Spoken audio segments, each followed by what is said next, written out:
Good evening, sir. Hi, Srinivas. I think we're going to start the live. Yes, Navina, we can start.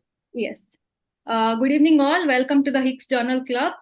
Today, we will be talking about the Tich-Noac Trial. We have with us our mentor, Dr. Jose Chaco, sir, our academic coordinator, academic directors, Dr. Gansham, sir, and Dr. Srinivas Samvedam, sir. We have with us Dr. Arif Pasha, sir, who is the head of the department and professor at the NRA Academic Medical College. To take us through this trial, we have Dr. Navya from NRA Academy. Navya, over to you. Thank you, ma'am. Good evening, everyone. At the outset, I would like to thank Higgs team for giving me this opportunity. So the journal article for discussion today will be a study on tranexamic acid to assess its efficacy and safety on non-novel oral anticoagulant induced intracerebral hemorrhages. So this is a recent article published in the Stroke Journal in September 2023. So the background, coming to the background, so intracerebral hemorrhage is a devastating disease with high mortality and morbidity. And in the past decade, we have seen an increasing use of novel oral anticoagulants, and they have largely replaced vitamin K antagonists. So with the increasing use of NOACs, there has also been an increased proportion of NOAC-associated ICH. The rate of ICH with patients on NOAC has been reported to be around 0.1 to 0.2% per year. And the overall incidence of the overall proportion of NOAC-associated ICH is more than 10% of all the cases. And also the outcomes of this NOAC-associated ICH are equally bad, with 30-day mortality reaching up to 25% and the unfavorable functional outcome more than 50%. Specific reversal agents like idarucizumab or direct thrombin inhibitors like dabigatran and andexanet alpha for factor Xa inhibitors like apixaban, rivaroxaban, and endoxaban have been recommended by various guidelines, but all of those are low quality evidence and there is no robust data whether these agents limit hematoma expansion or improve the clinical outcomes. They have shown to reverse the coagulation effect, but not the outcomes. Hematoma expansion is a potential therapeutic option in intracerebral hemorrhage, and also even more because the rate of hematoma expansion has been reported to be as high as 40% in patients on NOAC. Tranexamic acid is one agent, which is an antifibrinolytic drug, which has a potential to limit hematoma expansion in non-NOAC associated ICH, which was proven in prior studies. So the clinical question is to see if tranexamic acid actually limits the hematoma expansion in the subset of patients on NOAC. So the basis for this trial is the Tich-2 trial, which had some outcome benefit with tranexamic acid. This is one trial published in 2018.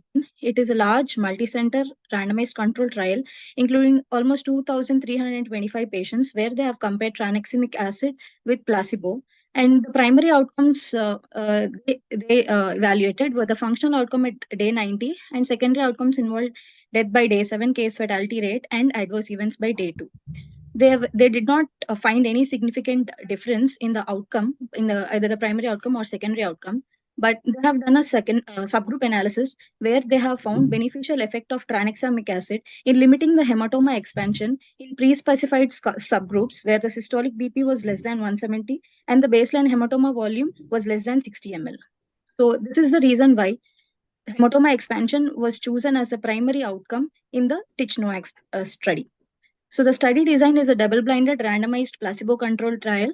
It is a phase 2 trial, which was done in 6 stroke centers in Switzerland. And the trial period was from December 12, 2016 to September 30, 2021. And the trial was registered at clinicaltrials.gov. Coming to the population, it included patients, adults more than 18 years of age, who presented with acute non-traumatic ICH with a symptom onset of less than 12 hours, or this was not known. The time since last known divided by 2 was 12 hours, less than 12 hours. With a history of NOAC intake within 48 hours, or if this was not known, a proven NOAC activity in the blood. So the various agents that were included in the study were apixaban, dabigatran, endoxaban, and rivaroxaban.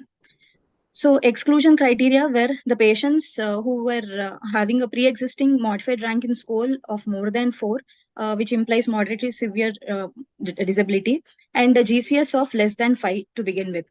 Then prior treatment with vitamin K antagonists were excluded, and ICH secondary to other causes like trauma, tumors, vascular and structural abnormalities were also excluded. Pregnancy and patients requiring neurosurgical evaluation less than 24 hours. This was the timeline for a repeat scan. So these patients were also excluded. And the patients with pulmonary embolism or DVT in the preceding 2 weeks were excluded. So all the patients were randomized into a 1:1 ratio to IV tranexamic acid or matching placebo. Tranexamic acid was administered as an initial 1 gram loading dose in 100 ml NS over 10 minutes. And this was followed by another 1 gram in 250 ml NS, which was infused over a period of 8 hours. So the comparator was placebo, which is normal saline. And this intervention was given in addition to standard medical care in both the groups, which involved BP management, use of other hemostatic agents at the discretion of the physician. So the compound was purchased, it was numbered, and it was dispatched after preparation by the University Basel Pharmacy. And all the patients received the intervention within 30 minutes of randomization. Coming to the imaging assessment, a baseline CT scan was done at admission, and this was followed by a subsequent scan 24 hours later. So the parameters which they checked were hematoma volume, the location of the bleed, it was lobar or extralobar, if the presence of intraventricular extension is there or not, and the assessment of a spot sign. Assessments were performed by an independent central leader who was masked to the treatment allocation and clinical outcome. So this was again validated by a second masked rater. And in case of disagreement between these two readers regarding the expansion of hematoma was present or not, there was a tie-breaking third rater who was involved. Coming to the outcomes, the primary outcome which they checked was hematoma expansion on the follow-up imaging, which was done 24-hour plus or minus 3 hours. And the volume, the hematoma expansion is defined as an 33% increase in volume or an absolute volume increase by 6 ml. So the secondary outcomes were symptomatic hematoma expansion, which is essentially hematoma expansion, which is associated with the neurological worsening defined by worsening NIHS stroke score by 4 or a GCS drop by 2 or death within 7 days. Absolute hematoma volume change was also checked, and ordinal MRS score was checked at 90 days. So all the patients were followed up at 2 days, 1 week, and 90 days subsequently. So they've also measured death both in hospital and 90 day. And they've also checked if there's any major thromboembolic events, including ischemic stroke, myocardial infarction, DVT, or pulmonary embolism.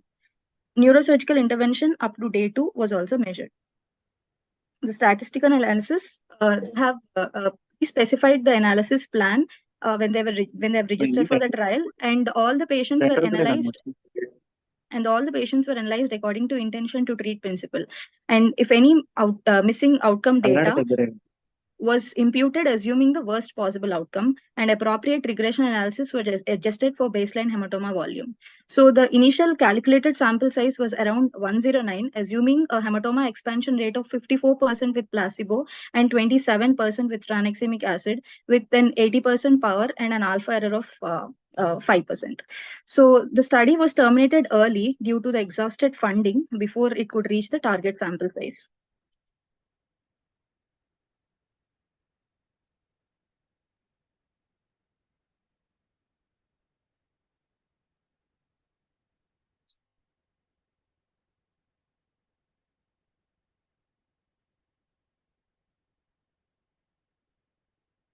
So there were a total of 67 patients who were enrolled in the trial, out of which only 64 were randomized and 3 were withdrawn early before randomization, and 32 patients were randomized to tranexamic acid group and 31 patients to the placebo group.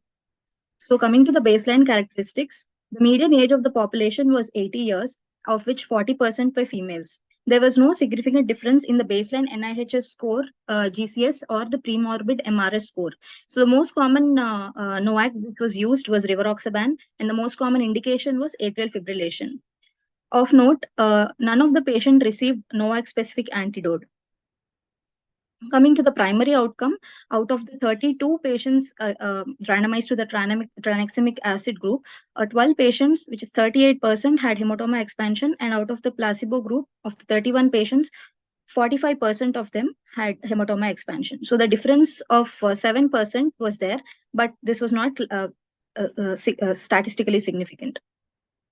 Coming to the secondary outcomes, symptomatic hematoma expansion was also not statistically significant, and the absolute hematoma volume change was around 0.33%. This was also not significant.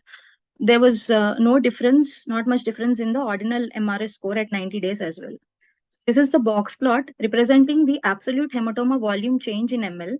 Even though there was a narrow variation in the hematoma volume in the tranexamic acid group, this did not translate into statistical significance. So this is the shift plot of the modified Rankin score. Here, they have observed a higher proportion of patients having death in the tranexamic acid group, but this was also not significant. So they have observed thromboembolic events. 2 patients had MI and 3 patients had DVT in the tranexamic acid group.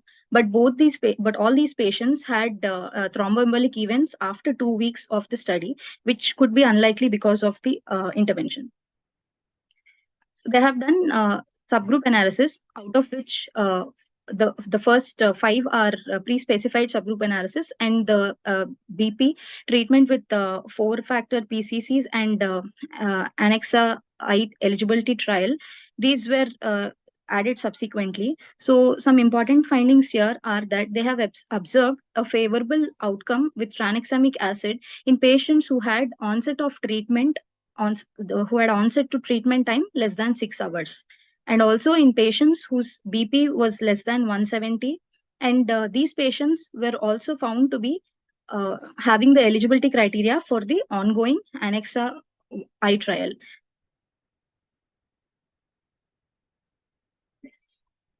So to conclude, in a smaller than intended Noac ICH patient sample, there was no evidence that tranexamic acid prevents hematoma expansion, but there were no major safety concerns either. Larger trials on hemostatic treatments targeting early treatment window are needed for Noac ICH. The strengths of the study are, this was the first RCT reporting on the hemostatic treatment of NOAC-associated ICH, and its another strength is that it has a robust methodology, including a double-blinded placebo-controlled trial, as well as the primary outcome being assessed by three raters, which limits any risk of bias.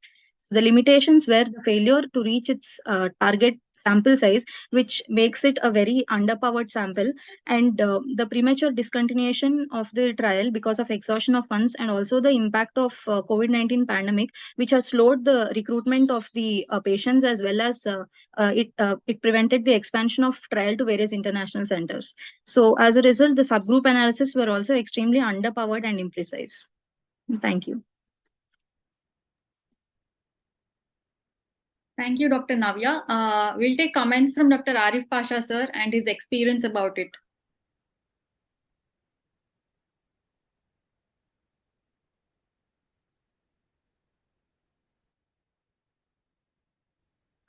Dr. Arif, you have to unmute. Yes. Yeah, first of all, I thank the organizers and our mentor, Tich-Noac sir, and thank you, Dr. Navya. So regarding our usage in our own practice, because as suggested by in the intracranial hemorrhage with the traumatic, we have been used Tranaxa, but as of now, we have not used it regarding this Tranaxa in the Noac used. So it's really a good study, with even though it has not shown any comparison improvement, but subgroup analysis has been showed an important, interesting findings. Because in the few of the patients, 60% of the patient who has intraventricular hemorrhage, who has received the treatment early within 6 hours, have had a fairly good outcome. So hopefully in future it may need to have the study with a larger study with treating as early as possible with Tranaxa, as we treat the patient of ischemic stroke patients regarding thrombolysis. What I feel. Okay. Thank you, sir. We'll take comments from Ghanshyam, sir. I think this is one area where probably we'll need a few answers, because patients who are on some sort of anticoagulants and come with intracranial hemorrhage. I don't think we have lots of data or evidence, or nor do we have answers or antidotes. Most of the trials where they used prophylactic or anti-platelets for those patients who are on platelet transfusions did not show any benefit. In fact, it showed poor outcomes.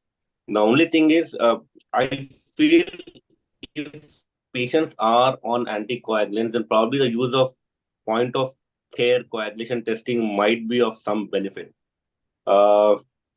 See, not every patient state of fibrinolysis.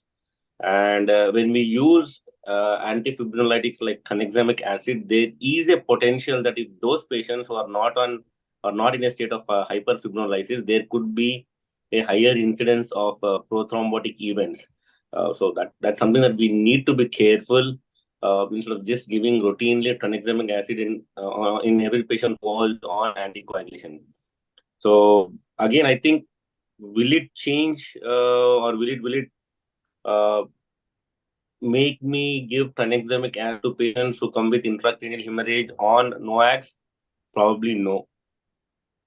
I don't think it's going to make any major difference to the way we are going to manage patients with ICH who have been on NOACs. I think again the greater emphasis would be on trying to decrease the blood pressures because that is one thing which has shown to be consistently playing a major role in decreasing the hematoma size. So even the previous trial, the Tich-2 trial also, the Tich-2 trial, even there, I don't think there was any major benefit. The benefit was again in patients who had a blood pressure of less than 170.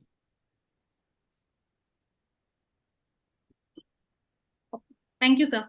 Dr. Tich-Noac, sir, your comments and your experience with tranexamic acid? Yeah, it's a very relevant study, I feel, in the sense the NOACs are being increasingly used because of its ease of administration, ready availability, and the reduced requirement for monitoring, which makes it very convenient. And we don't have the inconsistencies that are associated with the use of vitamin K antagonists like warfarin, which can be very unpredictable, as we very often see. So with increasing use of NOACs, the incidence of hemorrhagic complications has also become much more in the recent past. And that's why this whole question arose as to whether tranexamic acid, which has been shown to reduce bleeding in many other clinical situations, like for instance, trauma, would be beneficial in this particular situation with intracerebral hemorrhage related to NOAC use. This study was, of course, based on the Tich-2 trial, which was in patients with intracerebral hemorrhage, not related to anticoagulant use, not related to NOAC use, and in which they found no difference in the functional status at 90 days, which is the primary outcome. But of course, they had found that among subgroups of patients with a systolic BP of less than 170, and if the hematoma volume was between 30 to 60, it could be beneficial. So this study was based on the presumption that tranexamic acid could be useful, at least on a physiological basis. It might be effective in NOAC-induced intracerebral hemorrhage. So the design was appropriate. It was a double-blind, randomized controlled trial, multi-centric trial in Switzerland.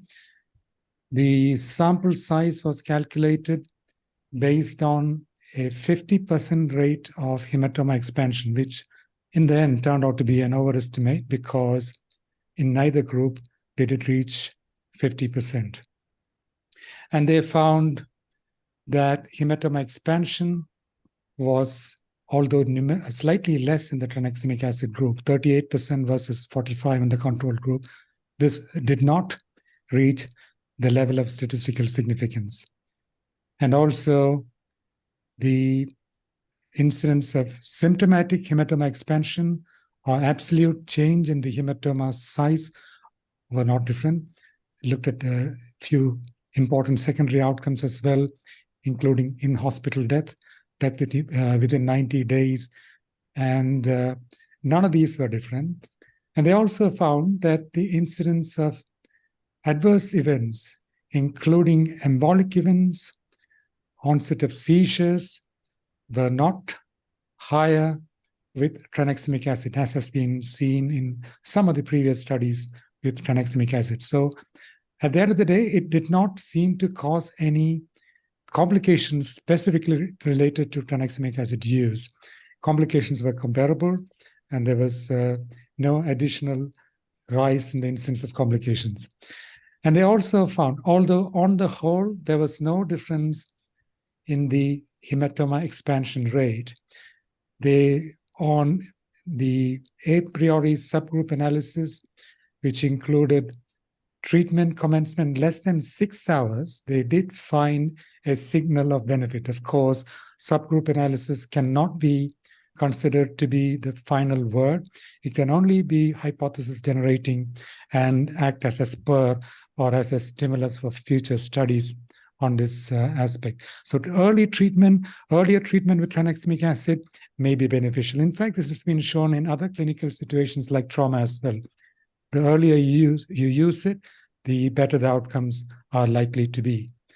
Intraventricular hemorrhage is another circumstance in which tranexamic acid may be beneficial. And systolic BP of less than 170, as they found in the Tich-Noac trial as well, may be associated with better outcomes with the use of tranexamic acid. So these are some of the salient findings, although the study was by and large a negative study. There are quite a few limitations, the most important one being the fact that they fell well short of the sample size of 109 patients, which they had planned based on a reduction by 50% in the expansion rate. They've ended up only with 63 patients in the final analysis as against the 109 patients that they had planned for. The volume of the bleed as the endpoint may not be the most appropriate endpoint to go by. You should perhaps look at functional outcomes. And to look at functional outcomes, obviously you need a bigger sample size. And the other thing which I noticed was they used 4-factor prothrombin complex concentrate in 65% of patients. As you know, the 4-FPCC contains factors 2, 7, 10, 11, protein C, and protein S. And these factors, the 4-FPCC, might actually have a significant effect on the size of the intracerebral hematoma. So we don't have details of how many had 4-FPCC in either group and whether it really mattered or not. And last but not the least, the neurological evaluation was not possible in person for some patients. They don't mention how many. It was on the phone. So that also could lead to bias, although the assessors obviously were blinded. So at the end of the day, in my practice, we do not, as a rule, use tranexamic acid for intracerebral hemorrhage anyway. So it doesn't matter to us very much. And I must also say that the use of novel anticoagulant drugs, the non-vitamin K antagonist anticoagulant drugs, are also not very common in our practice, mainly because of the cost constraints. So it doesn't apply very much to our practice, but I strongly believe that it is something you need to think about, particularly among subgroups of patients which showed benefit, especially with early treatment, systolic blood pressure less than 170, association of intraventricular hemorrhage. All these may be situations with NOAC-induced intracerebral hemorrhage in which tranexamic acid may be beneficial. Thank you, sir. We'll take comments from Srinivas, sir. Yeah, thank you, Navina. The use of some intervention basically is always welcome, because unlike ischemic stroke, where we have some progress that we have been able to increase the timelines from say 3 to 4.5 hours to at least 18 hours now because of various interventions, we don't have much hope in terms of ICD.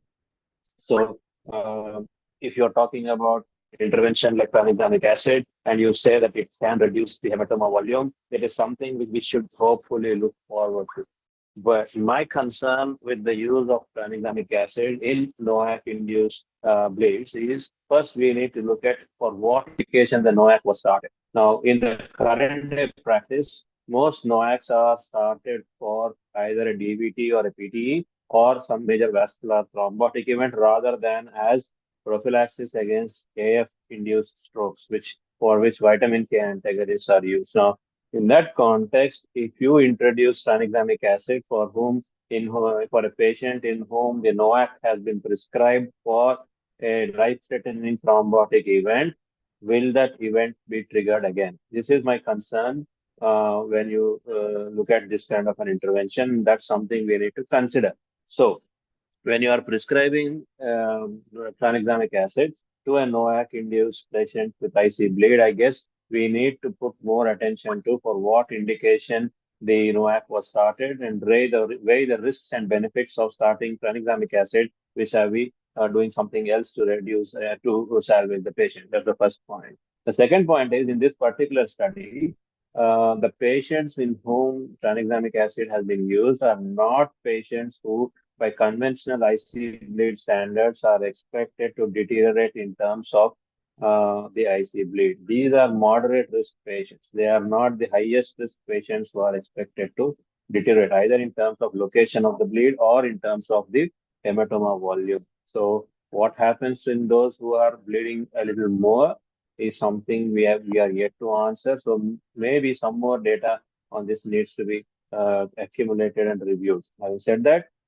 instead of giving up on a patient who's blood into his brain while being on NOACs, I think this particular study gives us some hope and some avenue of thought rather than use expensive medications like andexanet and other antidotes for NOACs, which may not be accessible in most places. The other point is NOACs are currently being prescribed for patients who cannot come regularly for follow-ups, and those are for patients who cannot do their INRs very regularly. So these are probably in Tier 2 and other smaller towns. So if you prescribe tranexamic acid to such patients, what happens to them is also a point to be remembered. That's all happens. I agree with Srinivas in the sense tranexamic acid has been repeatedly shown to be not associated with any major complications like thromboembolic complications and seizures, which in some studies they have found an increased incidence. So considering the fact that there is hardly anything to lose by prescribing a fairly harmless drug, even if it may not help, is perhaps some good reason to try it out, particularly in patients who may be at the sicker end of the spectrum. As you mentioned, this study included patients with GCS of 13 to 14, so they were not really sick from that angle. Yes, so in more severely ill patients, it definitely may be worth considering, I feel. So any experience with tranexamic acid leading to myocardial ischemia or any PTE? Yeah, I can recollect one patient, Navina, about 7 years ago. This was a Middle East patient who came for a resection of the prostate. And this patient had a TURP done and he was bleeding from the prostatic bed. And the urologist gave him tranexamic acid and then mobilized the patient on the next day. And he happened to be walking past us, during our rounds in the corridor. And he just collapsed. And he had a massive PTE with cardiogenic shock. Had to be rushed to the cath lab and a thrombectomy was done for this patient. He had a major saddle embolus. So I am a little scared about it. And I also remember a couple of patients for whom tranexamic acid was, these were obstetric patients who had some dysfunctional uterine bleeding and tranexamic acid was prescribed along with other hormonal interventions. And two of them developed cortical sinus venous thrombosis with hemorrhagic transformation.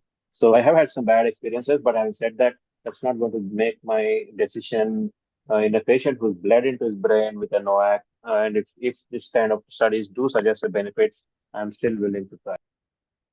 Will you give only tranexamic acid, sir, or along with the 4-factor PCC? cost factor comes into the picture, its availability comes into the picture, and as Ghanshyam said, point of care viscoelastic testing is probably the best way to know whether somebody needs a PCC or it doesn't need a PCC. So, a costly intervention, we need to be absolutely sure that it's going to benefit the patient. So, if you have access, I think it's better to do a point of care viscoelastic testing before either giving PCC or tranexamic acid to this patient. Joe sir, what is the current role for tranexamic acid in critical care currently in our practice? There have been many studies which has looked at the use of tranexamic acid. In fact, the discovery of tranexamic acid itself was many, many years ago, several decades ago, back in the 1960s. And since then, it has been of increasing interest and particularly useful maybe in postpartum hemorrhage, as a woman trial showed. In trauma, there is a kind of mixed signal. If you use it early, it might benefit. And then, of course, in intracerebral hemorrhage, as we saw, there may be a role still undefined. It is not indicated for gastrointestinal bleeding, wherein it can actually lead to harm. So on the whole, it may be worthwhile using in some of these instances, of course, balancing the risk versus the benefit as well. But it's important to point out that in most of the studies, the incidence of complications has not really been seen, particularly thromboembolic complications. So it has a margin of safety and may be particularly useful in obstetric hemorrhage and in trauma patients as well. Of course, in traumatic bleeding, the first and most important thing to address is to arrest the bleeding and not resort to pharmacological therapy, not even blood products.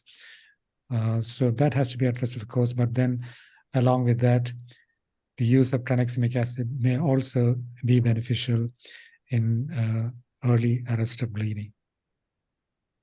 So, I'm unable to recollect it. Just correct me if I'm wrong. The tree, did it show in? I mean, it didn't show any major benefit as compared to the previous crash trial with the use of tranexamic acid. But I'm not sure whether it showed a higher incidence of thromboembolic events. I'm unable to recollect that. Thromboembolic events, I think it did not show an increase. That's what I remember off the top of my head. You need to check that. Srinivas sir, your comments on this?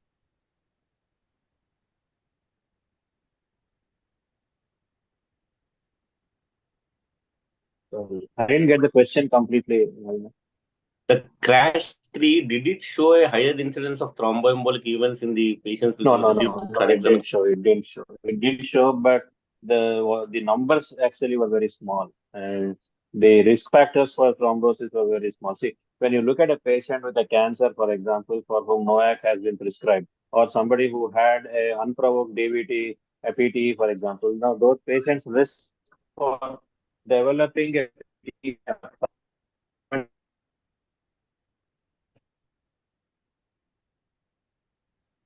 so I think that's where we need to look at. Srinivas, we lost you there briefly. Srinivas, we lost you there briefly. Can you repeat it? Yeah, so these patients are,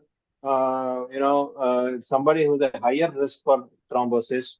There, I think the Tich trial inclusion criteria does not apply.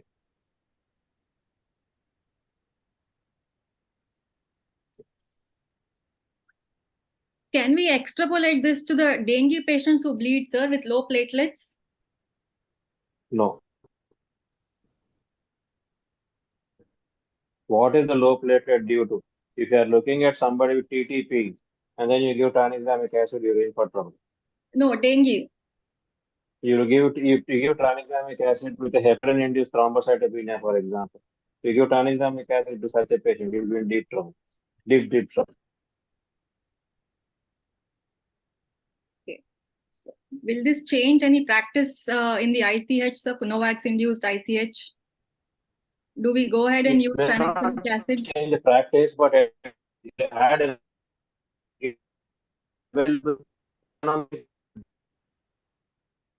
momentarily, if you need a checklist, we'll go through that.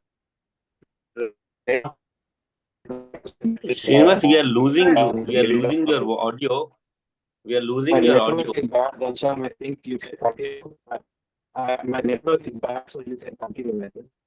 Okay, okay. I think he is traveling, sir. Yeah. Jose, sir, Yes. your thoughts. Yes, Ghanshyam. So it is certainly, I think, an eye-opener for everyone to keep this in the back of your mind if somebody presents to you with NOAC-induced intracerebral hemorrhage. At least the bottom line suggests that it is not harmful, and perhaps it may be useful, particularly if used early, particularly in patients with systolic BP that's controlled. So it is something that we could probably use. There is no robust evidence for benefit at this point. Further trials are required to address particularly the questions regarding subgroups of patients, but it's certainly worthwhile considering. And I think it should help create awareness that in situations where you do not have specific antagonists, and even the specific antagonists have not been actually shown to improve clinical outcomes. So given this situation, which is still uncertain, tranexamic acid may be one of the treatment options that you have in front of you when you face a situation like that in the real world. So do you have any experience with the reversible agents like andexanet alpha?